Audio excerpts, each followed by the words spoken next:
Baik, kita lanjutkan di video kedua. Tadi kita sudah sampai NPV. Nah, kita ulangi dengan IRR. IRR itu apa? IRR adalah tingkat pengembalian yang akan menolkan NPV. Nah, di sini IRR karena bicara tentang rate of return, berarti satuannya persentase.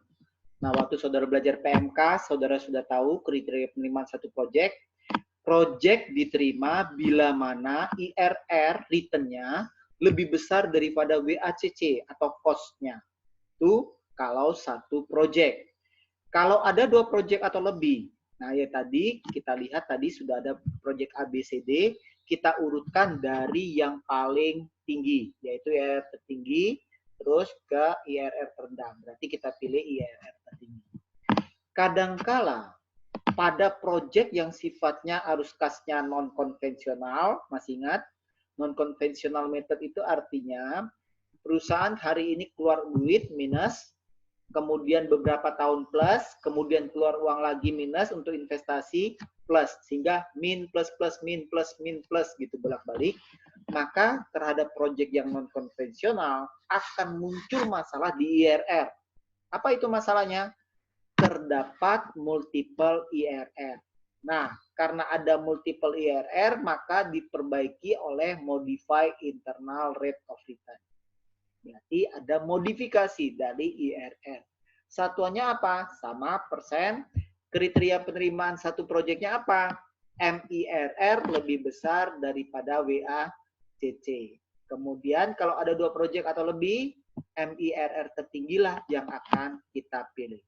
Oke, itu terkait yang pernah kita belajar bersama berbagai alat yang dipergunakan dalam menentukan apakah suatu proyek diterima atau ditolak. Kembali ke slide ekonomi manajerial. Ini sudah NPV, IRR sudah, profitability index sudah. Nah, sekarang kita masuk.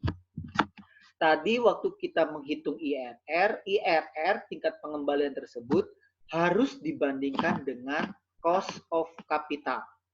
Nah, tentu kita mereview sebentar apa itu cost of capital, biaya modal perusahaan. Yang namanya perusahaan, kita lihat sebentar. Oke, kita lihat sebentar di sini.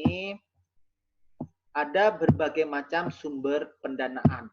Oke, di sini kita lihat cost of capital, sumber pendanaan jangka panjang perusahaan itu bisa bersumber dari penerbitan utang. Utang ada dua macam, bisa utang bank, berarti cost-nya berapa? Cost of debt-nya. Tanya ke bank. Bank, bunganya berapa? Itu adalah KD-nya, cost of debt.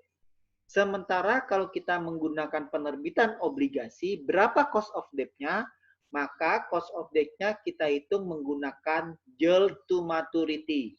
Hasil kalau kita pegang sampai obligasi tersebut kita pegang sampai dengan jatuh tempo. Rumus approximate, rumus kurang lebihnya adalah I tambah M min P bagi N plus dibagi M plus P bagi 2. I-nya adalah coupon interest rate, M-nya adalah nilai maturity. Nilai maturity tentu sama besar dengan nilai par value-nya. V nilai utang saat ini, N jangka waktu jatuh tempo. Ini semua sudah saudara pelajari di pengantar manajemen keuangan. Nah, ingat tadi yang relevan kita pertimbangkan adalah yang sifatnya after tax. Maka KD di sini harus dikalikan 1 minus tax supaya dia cost of debt-nya setelah pajak. Selain menggunakan utang, perusahaan juga bisa menerbitkan saham preferen. Nah, saham preferen kita pergunakan zero growth model. Waktu saudara belajar dividen diskon model. Rumusnya dividen dibagi price, atau kalau ada biaya penerbitan berarti dividen dibagi net profit, di mana net profit hasil bersih itu didapat dari price dikurangi biaya penerbitan kalau dia dalam bentuk penerbitan saham preferen. Nah, bisa juga perusahaan menggunakan investasi itu mendanainya dari laba ditahan. Nah, laba ditahan sendiri KS-nya bisa diperoleh melalui 3 metode. Yang pertama, capital asset pricing model, di mana KS sama dengan KRF tambah beta kalikan KM min KRF. Ini juga saudara sudah pernah pelajari. Atau menggunakan dividen diskon model, KS sama dengan D1 per plenor plus G. atau menggunakan bond yield, obligasi pemerintah ditambah premi resiko. Nah, bisa juga perusahaan untuk mendanai investasi mesin dan pabrik-pabriknya tersebut menerbitkan saham baru. Rumusnya sama persis dengan rumus yang DDM, tetapi D1-nya dibagi NP. NP-nya apa? Net profit, yaitu harga saham dikurangi biaya penerbitan. Karena ketika saham baru diterbitkan, ada biaya penerbitannya. Nah, tentu perusahaan tidak hanya menggunakan utang saja atau modal sendiri saja. Mereka menggunakan bauran ini, ya, bauran ini semua. Nah, bauran ini semualah yang disebut WACC, Weighted Average Cost of Capital. Didapat dari WD kalikan KD 1 minus TAC tambah WP, proporsi preferred stock dikalikan KP ditambah WS kalikan KS. WD sendiri proporsi utang didapat dari jumlah utang dibagi jumlah utang tambah preferred stock tambah common stock. Sementara proporsi preferred stock didapat dari saham preferred dibagi jumlah utang tambah preferred stock tambah common stock.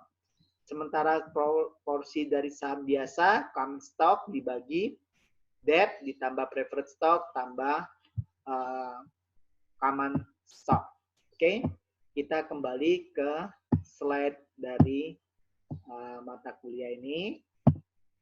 Kita lihat sebentar, tadi sampai mana? Cost of capital, oke. Nah, ini sudah risk free rate plus premium, CAPM. Kemudian kita menggunakan dividen diskon model, ya, CAPM. Nah, ketemu WACC. Berarti berakhirlah seluruh perkuliahan kita. Di sini pada mata kuliah ekonomi manajerial ini tidak ada contoh kuantitatif, kan mengingat saudara di pengantar manajemen keuangan dan manajemen keuangan, saudara sudah banyak berlatih terkait dengan perhitungan-perhitungannya. Sehingga nanti pada saat ujian lebih baik saudara membawa buku PMK sama MK, terutama asisten terkait dengan soal-soal latihan. Oke, kita akhiri. Selamat sore.